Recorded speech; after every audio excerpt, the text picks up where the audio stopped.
విశ్వం channel ప్రేక్షకులకు స్వాగతం. ఎందుకో కొంతకాలం కొన్ని రోజుల నుండి ఒక 3 పాటలు వెంటాడుతూ ఉన్నాయి. శివరాత్రి సందర్భమో ఏమో తెలీదు. ఆ 3 పాటల్లో ఉన్నటువంటి వైవిధ్యాన్ని గురించి తప్పకుండా ముచ్చటించాలి అనేటువంటి ఒక భావం వెంటాడుతూ ఉంది. సరే వీడియో చేద్దామని కూర్చున్నాం. ఆ కూర్చున్న సమయం ఏది? ఫిబ్రవరి 11 తారీఖు. ఏమిటట గొప్పతనం అంటే ఆ రోజు మహాగాయకుడు, మధుర గాయకుడు, మన గాయకుడు ఘంటసాల వెంకటేశ్వరరావు గారి వర్ధంతి. ఇది ఈ కార్యక్రమానికి శుభ ఆశీస్సుగా నేనైతే భావిస్తూ ఉన్నాను. సరే, విషయం అలా ఉంచేస్తే ఇంతకీ ఏంటి ఆ పాట? 1954లో శ్రీకాళహస్తీశ్వర మహాత్మ్యం అనేటువంటి ఒక సినిమా వచ్చింది. ఆ సినిమా చాలా అద్భుతంగా ప్రదర్శించబడింది. అది రాజకుమార్ అని కన్నడ నటుడు నటించిన మొట్టమొదటి సినిమా అట. దానికి సంగీతం ఆర్ సుదర్శనం, గోవర్ధనం ద్వయం దానికి సంగీత దర్శకత్వం వహించారు. పాట తోలేటి వెంకటరెడ్డి గారు రచించారు. ఇంతకేమిటంటే కాళహస్తీశ్వర మహాత్మ్యంలో ఈ తిన్నడి కథ ఉంటుంది. అంటే క్షేత్ర మహత్యంలో భక్త కన్నప్ప కథ కూడా ఉంటుంది ఒక భాగంగా. దాంట్లో కన్నప్ప గురించి మనందరికీ తెలుసు. అతను వేటగాడు, ఒక బోయవాడు, ఆటవికుడు, పెండ్కివాడు, అంటే అహంకారి. తను చూసిందే, కళ్ళతో చూసిందే తప్ప దేన్ని నమ్మడు, హేతువాది కూడాను. తన సామర్థ్యం మీదనే తనకు నమ్మకం ఉన్నటువంటి వాడు.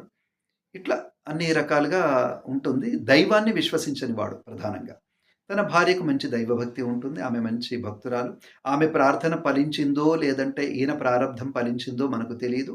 అనుకోకుండా ఒక కష్ట సమయంలో శివాలయంలో చిక్కిపోవడము, ఆ శివలింగానికేసి తదేకంగా చూస్తూ ఉన్నటువంటి ఆ భక్త తిన్నడు ఉంటాడు కదా, భక్త తిన్నడు కాదు, తిన్నడు ఉంటాడు కదా, అతని హృదయంలోకి ఆ ఈశ్వర తేజస్సు ఏదో ఒకటి ప్రవేశించడం, తద్వారా అతను దిగ్భ్రాంతి చెందుతూ తనలో ఒక భక్తి, ఒక ఆర్తి, ఒక బాధ ఇవన్నీ కూడా ఒకేసారి అంటే దాన్ని ఏమంటారు,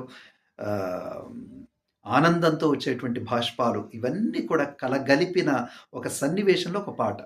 మాటలు చెప్పలేనటువంటి సందర్భంలోనే పాటలు ఉంటాయని చెబుతూ ఉంటారు. కాబట్టి ఒక పాట. ఎలా ఉంటుంది ఆ పాట? మహేష పాప వినాశ కైలాసవాస ఈశ నిన్ను నమ్మినానురావ నీలకంధర దేవా మహేష పాప వినాశ కైలాసవాస ఈశ నిన్ను నమ్మినానురావ నీలకంధర భక్తి ఏదో పూజలేదో తెలియనైతినే పాపమేదో పుణ్యమేదో ఎరుగనైతినే దేవా మహేష పాప వినాశ. చారుకేశి రాగం అనుకుంటాను. చాలా అద్భుతంగా మనని కట్టి పడేస్తూ ఉంటుంది. శివ తాదాత్మ్యత చెందించే విధంగా ఆ పాట ఉంటుంది. మీరు ఎక్కడ నిలబడి పాట విన్నా అక్కడే నిలబడిపోతారు. ఇది ఈరోజు కూడా ఒక తరం గాయకులు తప్పకుండా పాడుతూ ఉంటారు. అంతేకాదు తమ గాత్రానికి ఈ పాట ఒక కొలమానంగా కూడా భావిస్తూ ఉంటారు. ఇప్పటికీ మనకు ఒక తరం గాయకుల్లో ఈ పాట వినిపిస్తూ ఉంటుంది. అయితే ఈ పాట అంటే భూకైలాస లాంటి దాంట్లో నీలకంధరాదేవ పాటలకు కూడా ఈ పాట స్ఫూర్తి అని చెప్పొచ్చు. దీని తర్వాత చాలా పాటలు వచ్చాయి, అది వేరే విషయం అనుకోండి. అయితే ఒక పుష్కర కాలం తర్వాత అంటే 1976లో మరొక సినిమా వచ్చింది. అది కేవలం ఆ ఒక పాత్ర గురించి. అంతకుముందు సినిమాలో ఆ పాత్ర ఒక భాగం, కానీ ఈ సినిమాకు పాత్రే నాయక పాత్ర. అది భక్త కన్నప్ప. మన కృష్ణరాజు గారు నటిస్తారు. వాణిశ్రీ తన జంటగా నటిస్తుంది. దీంట్లో ఆ పాత్ర స్వభావం నేను చెప్పాను కదా, అదే సందర్భంలో ఇక్కడ కూడా ఒక పాట ఉండాలి కాబట్టి ఆ పాట ఉంటుంది. అదేం పాటో మనందరికీ తెలుసు. శివ శివ శంకర భక్తవ శంకర శంభో హర హర నమో నమో శివ శివ శంకర భక్తవ శంకర. పాట వినని వాళ్ళు, తెలియని వాళ్ళు, పాడని వాళ్ళు ఈ తెలుగు నెలలో ఉంటారంటే అతిశయోక్తి కాదు. అంటే ఇక్కడ విషయం ఏంటంటే ఆ పాట ఎంతగా మనలో అల్లుకుపోయిందంటే ఔత్సాహిక కళాకారులు అదే పాట పాడతారు. భజన సంగీతం, గుళ్ళో భజన చేసేవాళ్ళు కూడా ఆ పాట పాడుతూ ఉంటారు. ఆ పాటల పోటీల్లో కూడా మనకి ఈ పాట వినిపిస్తూ ఉంటుంది. చివరికి హరికథల్లో కూడా హరిదాసులు కూడా ఈ పాట పాడుతూ ఉంటారు. ఇది శివస్తోత్రం వచ్చిన సందర్భంలో. అంతేకాకుండా నాదస్వర బృందం వాళ్ళు కూడాను అంతకుముందు 'రామా నిన్నే నమ్మినామురా' అని మోహన్ రాగంలో పాడినటువంటి వాళ్ళు దాని బదులుగా ఇదే పాట పాడడం మొదలుపెట్టారు ఈ రోజుకి కూడా. అంటే 1976 నుంచి 2026 నేటి వరకు చూసుకుంటే 50 సంవత్సరాలు సజీవంగా నిలిచి ఉన్నాయి ఆ 2 పాటలు కూడాను. అదేమో ఒక స్థాయి గాయకుల్లో, కళాకారుల్లో నిలిచి ఉంటే, ఈ పాట అన్ని వర్గాల వారిలో కూడా నిలిచి ఉంది ఈ పాట. నిలిచి ఉండడానికి కారణం కేవలం ఆ పాట లాగానే ఈ పాట, ఆ సన్నివేశం లాగానే ఈ సన్నివేశం ఉన్నది అంటే అది కాదు విషయం. వేటూరి సుందరరామమూర్తి గారు తనదంటూ ఒక ముద్ర ఒకటుంటుంది. ఆ ముద్రని ఇక్కడ వేశారు. అంటే ఈ పాట మీ అందరికీ తెలుసు. ఏమిటి? పుణ్యము పాపము ఎరుగని నేను, పూజలు సేవలు తెలియని నేను, ఏ పూలు తేవాలి నీ పూజకు, ఏ లీల చేయాలి నీ సేవలు, శివ శివ శంకర. ఇది కదా!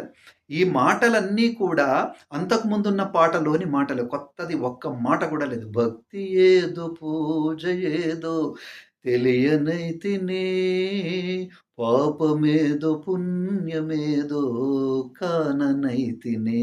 ఆ పాటలోని మాటలే ఈ పాటలో ఉన్నది ఉన్నట్టుగా అటునుంచి ఇటు, ఇటు నుంచి అటు మార్చి ఒక పాటగా తయారు చేశారు వేటూరి సుందరరామమూర్తి. అంతవరకు మాత్రమే చేసి ఉంటే వారి గొప్పతనం ఉండేది కాదు. తెలుగులో ఈ పాట నిలిచి ఉండేది కాదు. కానీ వారు సాహిత్య లోకానికి ఒక అద్భుతమైన వరంలాగా అందించినటువంటి పాటలలో ఇది ఒకటి ఉంటుంది. ఏమిటి అంటే వారి మార్క్ ఒకటి ఉంటుంది, యమకాలంకారం.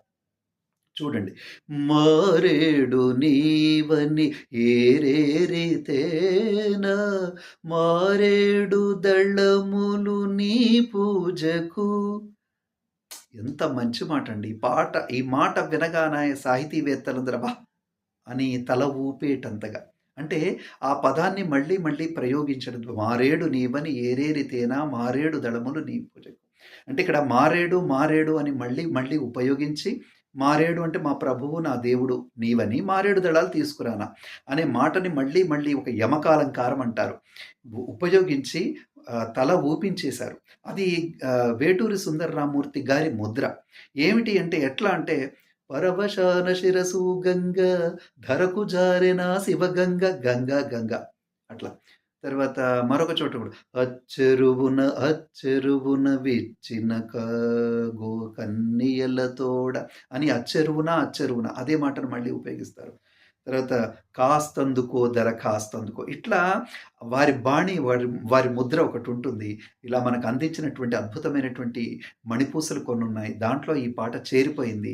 అందుకే ప్రతి వారు కూడా ఈ పాటను సాహితీవేత్తలతో సహా అందరూ కూడా మెచ్చుకునేటట్టుగా, ప్రశంసించేటట్టుగా, మన తెలుగు చలనచిత్ర గర్వించేటట్టుగా ఈ 2 పాటలు నిలిచి ఉన్నాయి.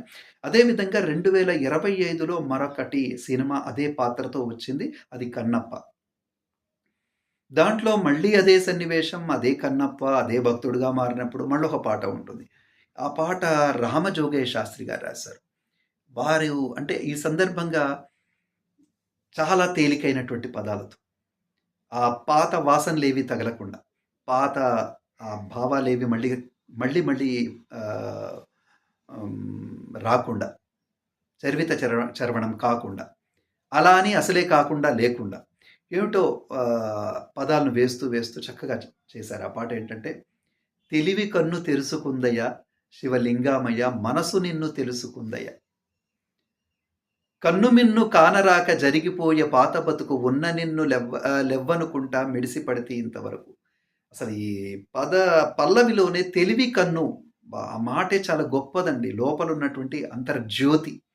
తెలివి కన్ను తెలుసుకుందయ్యా శివలింగమయ్య, మనసు నిన్ను తెలుసుకుందయ్యా, మాయ గంతలు తీయ, మాయ గంతలు పోతే అంటలేదు, తీయ అని అంటే తీసేవాడు, తగిలించిందోడో తీసేవాడు కూడా వాడే. కాబట్టి నువ్వు తీసావా మాయ గంతలు. కాబట్టి ఇప్పుడు నాకు ప్రపంచం అంతా అర్థమైంది. మన్ను మిన్ను కానరాకుండా అహంకారంగా తిరిగాను నేను, కానీ ఈరోజు నేను అసలు విషయం ఏంటో తెలుసుకున్నాను అంటూ ఇట్లా మాట్లాడుతూ ఇట్లా పాట పాడుతూ వారు ఏమంటారంటే, ఇంకా అంటే ఆర్తితో అబ్బా! ఇంత కాలం అయింది గదా! ఎంత మూర్ఖుడిగా బ్రతికాను కదా! భగవంతుడు లేడు, లేడు అని వాదిస్తూ బ్రతికాను కదా!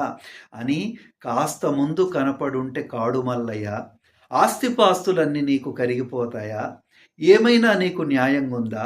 ఈ పైన నిన్ను వదిలేదుందా? కొంచెం ముందు కనపడొచ్చుగా నా జన్మకో సార్థకత కలిగేది. ఇన్ని రోజులకా నువ్వు కనపడతావు అని ఆ ఆర్తిని చాటుతాడండి. ఎంత అద్భుతంగా ఉంటుందో ఆ రాతలో. తర్వాత పొమ్మని ఇదిలించిన, కసురుతూ కరిగించిన, శూలముతో పొడిచిన, పాములు కరిపించిన, నిన్నొదిలితే నా పేరిక తిన్నడే కాదురా! ఎంత బాగా రాస్తారో ఇంకా చాలా చాలా పదాలున్నాయండి దీంట్లో మంచి చరణాలున్నాయి. అయితే ఇక్కడ మీకొక సందేహం రావచ్చు. ఆ పాటలు పాడారు గదా! ఇది కూడా పాడి వినిపించవచ్చు కదా! అని. దీన్ని స్టీఫెన్ దేవాన్సీ అనేటువంటి వారు సంగీతం సమకూర్చారు. రామజోగయ్య శాస్త్రి గారు రచించారని చెప్పుకున్నాం కదా! అయితే విషయం ఏంటంటే, ఈ పాట నేను చాలా సార్లు పాడదామని విన్నానండి. దురదృష్టం ఏంటో అది పట్టుబడట్లేదు. మీరు నమ్మండి, నమ్మకపోండి పాడడానికి అసలు కుదరట్లేదు ఆ పాటను. పాడుకోవడానికి అనుకూలంగా లేదు. నేను ఏమనుకుంటానంటే, ఎ ఏ ఎలాంటి పాటలకు అలాంటి సహజత్వం ఒకటుంటుంది. ఆ సహజత్వం ఏదో దీంట్లో లోపించింది. అంటే ఉదాహరణకి మనం కళ్యాణం పాటలు తీసుకున్నాం అనుకోండి.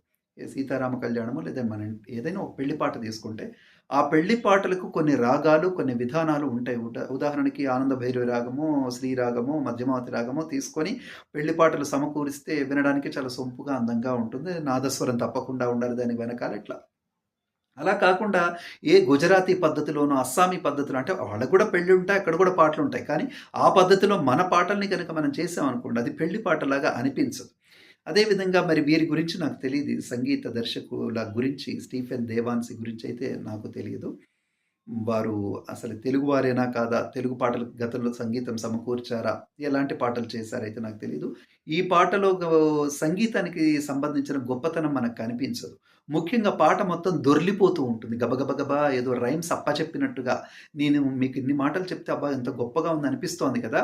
కానీ పాట వింటుంటే ఆ పదాలన్నీ మనకు ఆ అనుభూతిని కలిగించవు. అంటే ఎందుకోసం ఇది చెప్తున్నానంటే కాల పరిణతిలో, పరిణామంలో ఎంత మార్పొచ్చింది అనే విషయం చెప్తున్నాను. తరువాత కళకు రసం చాలా ప్రధానమైనటువంటిది. భక్తి అయితే భక్తి రసం, ప్రేమైతే ప్రేమ రసం, ద్వేషమైతే క్రోధరసం ఇవన్నీ కూడా ఉండాలి. ఆ మాటలు, ఆ పాటలు, దానికి సంబంధించిన నటన ఇవన్నీ ఉంటేనే ఆ రసం మనకు రసజ్ఞులకు అందుతుంది. అందినప్పుడే ఆ పాట నిలుస్తుంది. పాట నిలవాలి అంటే తప్పకుండా రసం పండాలి. దీంట్లో రసం ఏదో లోపించింది. రసం లోపించడాన్ని ఆత్మ లోపించడం అని చెప్పొచ్చు. భక్తి లోపించడం అని కూడా చెప్పొచ్చు. ఎందుకంటే భక్తి రస ప్రధానమైన సినిమా కాబట్టి. అంటే పేరులో కూడా భక్తి లేదు కాబట్టి, పాటలో కూడా భక్తిని చూపించలేదో ఏమో నాకు తెలీదు. మొత్తానికైతే భక్తి లోపించిందని చెప్పొచ్చు. భక్తే లోపిస్తే భక్తుల హృదయాలకి ఆ పాట హత్తుకుపోవడం అనేది చాలా కష్టమైంది. కాబట్టి అంటే ఇక్కడ పాట అనేది ఒక శరీరం లాంటిది. రాసినటువంటి లిరిక్స్ పాట అనేది ఒక శరీరం లాంటిది. దానికి సంగీతం అనేటువంటిది ఏదైతే ఉంటుందో ఆ ప్రాణం లాంటిది. ఆ ప్రాణం దాంట్లోకి జొరబడిన తర్వాత ఏముండాలంటే అది విజయ విహారం, వీర విహారం, విశ్వ విహారం చేయాలది ఆ పాట. అంటే మొత్తం కూడా ఒక పక్షిలాగా వ్యాపిస్తూ ఉండాలి ఆ పాట. అలా వ్యాపించలేదు అంటే ఎక్కడో లోపం ఉందని అర్థం. కనుక దీనికి ఎక్కడ లోపం ఉంది అంటే నేను చెప్పలేను గానీ ఆత్మ లోపించిందని మాత్రం చెప్పగలను. కాబట్టి రామజోగయ్య శాస్త్రి గారి శ్రమంతా వృధా అయింది. కనుక వారు మంచిగానే రాశారు. కానీ శ్రమ వృధా అయింది.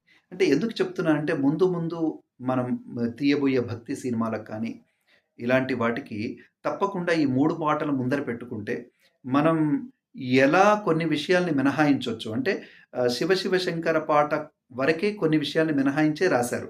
రాసినప్పటికీ నిలబడిందది. అంటే ఎలా మినహాయించాలి? ఎన్ని మినహాయించాలి?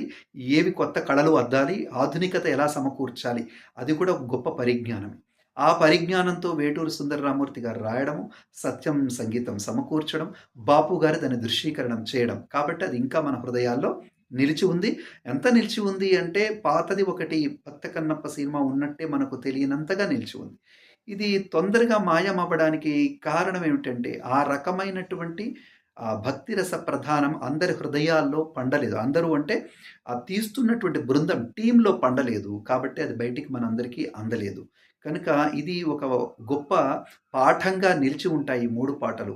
తర్వాత ఈ పాటలు నేను పాడాను కాబట్టి నా గొంతు ద్వారా విని వీటి యొక్క విలువల్ని మీరు కట్టొద్దు. తప్పకుండా వినండి. ఘంటసాల గారి గొంతులో, రామకృష్ణ గారి గొంతులో ఈ పాట మీరు గతంలో విని ఉంటారు. మళ్ళొకసారి వినండి. మీకింకా అద్భుతమైనటువంటి విషయాలు తట్టుతాయి. ఇంకా గొప్ప రసానుభూతి మీకు కలుగుతుంది. కలగాలని కోరుకుంటూ, వీలైతే మళ్ళొకసారి మరొక మంచి పాటతో కలుసుకునేటువంటి ప్రయత్నం చేద్దాం. శుభం.